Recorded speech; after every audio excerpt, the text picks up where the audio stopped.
everyone else. How's everybody doing now? Fine, I hope. And I was really sorry to hear about Gilbert. Thank you for sending me that good tape telling me all about the funeral and all. I'm just glad that I came out last summer, and didn't wait till this summer to come so I could get to be with him a little. Tell Madge and all the kids I said hi, and I think about them a lot. How's Frank and Leela liking their new home? I think she owes me a letter, but if she wrote, I probably wouldn't have time to answer. I'm sorry that I've been so long about answering your tape, but it seems like the days just ain't long enough. They get longer every day, but they're just not long enough. I put a roof on 3 rooms of the house, and now I'm in the process of putting ceiling tile in where the snow and the ice surrendered last winter. And then here it's gardening time already, and I hadn't even got mine broke up yet. I guess Frank and Leela Aunt Sherman's really got a pretty garden by now. It's a little bit early here yet. If we get it in by the 15th of May, well, that'll be time enough. So we plan to try to start planting about that time. A dentist called last night. Everybody there was doing all right. He said that, I had wrote him and told him we was coming home this weekend, but we was going to ride down with Junelle's sister and her husband. That I wouldn't have a way to go nowhere. I'd have to call him to come get me from Henderson to Jackson whenever we got ready to go. He called to tell me to stop by and get his car and use it anytime we wanted to, but I won't do that because we're just going down Friday night and won't get there till sometime Saturday morning. We'll stay at Mama's the remainders of the Saturday, go down to Junelle's mother's sometime Saturday afternoon early. Then we'll leave back to come back home Sunday. That's going to be a quick trip. Junelle's mother's been in real bad shape. She's been in the hospital. She's having back pains. They said she's got a cracked vertebrae. And she's at home now, but she's not doing any good. She can't hardly get up and down. And we haven't been home, so we thought we'd go this weekend. And one of Junelle's sisters, I may have told you, Gladys, about her putting 2 children up for adoption back in 1942. I think it's 42. Anyway, a boy and a girl she put up. Well, this is one boy she kept. He was about 10 years old, and her mother raised him. And he's been looking for his brother and sister ever since he's been big enough. Well, last Thursday night he called. He had her traced down, and he called someplace in Brentwood, California, and talked to her adopted brother. And he told Jimmy, that's Junelle's nephew, that Linda, his sister, had a hard life, that she was raised in Brentwood, and she'd been married twice, and she was living in Kansas then. Now, and he says, I'll call her and have her call you. So a week ago, tomorrow night, she called Jimmy and talked for 2 hours. And tomorrow night, she's going into Memphis to spend the weekend with them. So we'll get to see her while we're down there. We're so thrilled about it. Of course, he is still trying to find the boy, but he's not got very close to her. But this girl, I don't know the lawyer's name, but she was raised by a lawyer in Brentwood, California. And when I get there, I'm going to ask her if she knows any of you. She says her adopted mother and father are both dead now. But they adopted her and 2 boys, but they didn't take her brother. They took 2 other boys. And so we're really looking forward to seeing her and getting acquainted with her.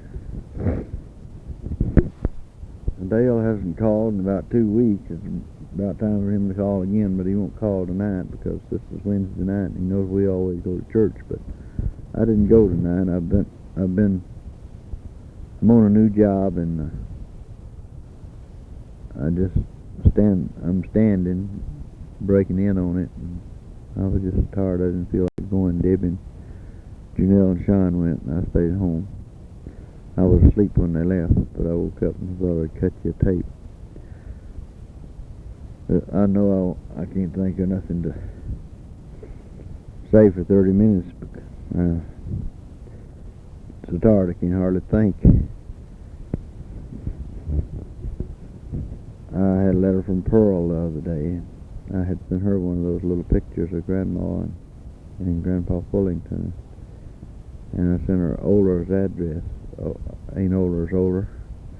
And she was thanking me for that. And she said that her and Herman was going to their kids' house on their 40th anniversary. I think she said her 45th or whatever anniversary is coming up. That they planned to go there if they could. She said she had tried to call Wilma that day, but no answer. She tried early in the morning. She didn't know what might be the matter, but she said she'd try again that night. She said Alfred might be back in the hospital. Debbie's doing okay. She's getting big, and so I guess it won't be too long till we'll have another grandbaby. The one we've got now went yesterday and got him a shot, getting ready to start the kindergarten. He's real thrilled about that. Russell's still working. He likes his job.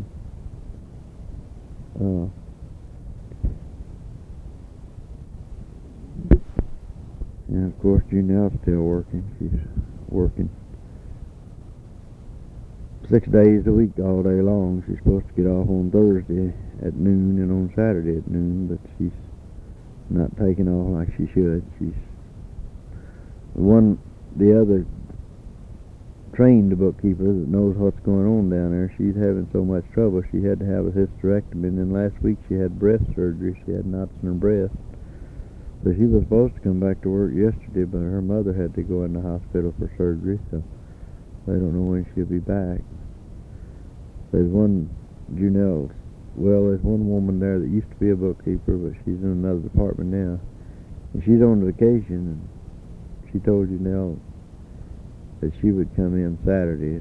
Janelle's supposed to work this Saturday, but Janelle told him she was taking off and going home, and said she would come in Saturday and work for her so she could go home. Gladys, did you ever send any pictures up there to Buffalo Grove to get developed? The only things I sent was that one of Grandma Fullington and Grandpa Fullington and one of Grandpa King. I thought they'd done real good work, so now I have sent one of Grandma and Grandpa King and with Uncle Isaac and Uncle Ed. I didn't have one of Daddy with them. I sent it up, and I sent some pictures for Ruby for them to refinish. I just send them and tell them to look at them and tell me what it's going to cost me and bill me. And I haven't got a bill from them yet. I was telling you I went on a new job. I'm a company man now. I've changed my vacation plan, and I can buy stock in the company, and I get $10 a week raise to start, and then after I learn my job I'll get more. I can take off more sick time and more personal time, and if I'm an hour later, take off an hour, I don't get docked for it. I think I'm going to like it real well. I was tired of paying them union dues, $20 a month for union dues. I'm going to put that money into stocks for Caterpillar. Then when I retire I can be rich maybe, huh? But I think I'll still get my vacation at the regular time, but I'll be paid a different way. I get paid by the week now, whether I work or not. And I don't know if I get paid by the percentage of my vacation pay or if I just get paid salary and just like I was working or how it is. I haven't found out about that yet. I hope Clara is getting along all right now. I think since she's had her surgery, I hope it straightened her out and she don't have any more trouble.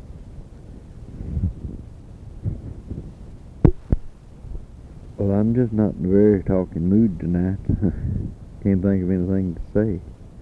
So I'm just going to close it and get it ready for mail. I've got to write a letter to a guy in Alabama that I wrote a letter for some time. I dread that worse than trying to cut a tape. So I'm gonna close it now, and I'll have to buy me some tapes. This is my last 30-minute one. But after we go home, I'll cut you a tape and send you another one. Tell everybody I said hi and I love them. Y'all take care of yourselves. And let us hear from you. Bye-bye. I love you.